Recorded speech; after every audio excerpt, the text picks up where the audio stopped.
Welcome back to Relational Healing with Catherine Newton, licensed clinical social worker. Today we're going to be talking about that question of how do you know when you're triggered?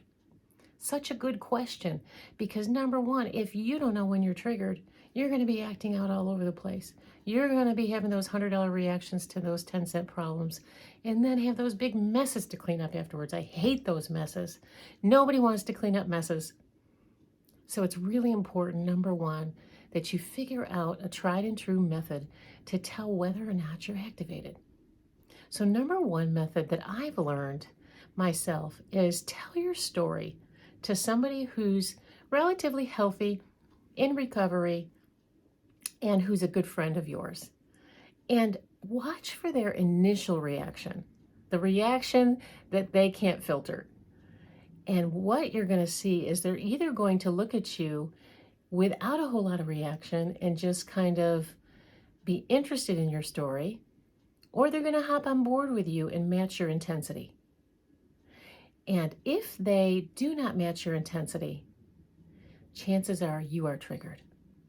My husband is a really good person for me to do this with. So if I get activated by something, I go home, I'm telling him this story with all this affect, with all this intensity, and he just kind of looks at me with interest and curiosity and concern, but he's not jumping on the bandwagon with me. I know I'm triggered. Okay, so that's number one. Number two, watch the language that you're using when you tell your story. When we get activated, we use a lot of language that lives in the all or nothing, I call it. So it's always this and never this, and there's a lot of outrage and there's a lot of grandiosity, and so there's a lot of emotion. That's when we can kind of tell, especially if we're using a lot of victim language that places us in that victim mode, like, I can't believe he did this to me, or you made me do this. When you hear yourself using that language, you know you're activated. Number three is listen to your body. Notice your body. The body's the first thing that reacts when we're triggered. Most of the time, people have told me, I myself have experienced it, you get a flooding of chemicals into your system, stress hormones and other, different stress hormones, different neurochemicals that get flooded into your system the minute you're activated. And so that's the first thing that you notice is this flood of chemicals that goes through your body. And then you might also notice that your body starts to feel tense. It starts to feel hot. It starts to feel heavy in different areas. And so once you notice that going on, you know you're activated. So if you use these three techniques and you discover that you're activated, you know what you need to do. You need to take yourself away someplace quiet. Get alone. Get the grown-up back behind the wheel. Soothe that part of you that's activated.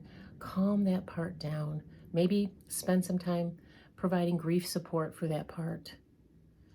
And wait until your driver, your adult, your wise adult part is back behind the wheel. And that activated part is in the back seat with a seatbelt on before you go and take care of the 10-cent problem. Okay? We don't want the $100 reaction to the 10-cent problem, but remember, there's still a 10-cent problem. There's a reason you got activated. Your parts their fear response is sensitized. Traumatized parts have a fear response that is sensitized. So whenever you get activated or triggered, it's happening for a reason.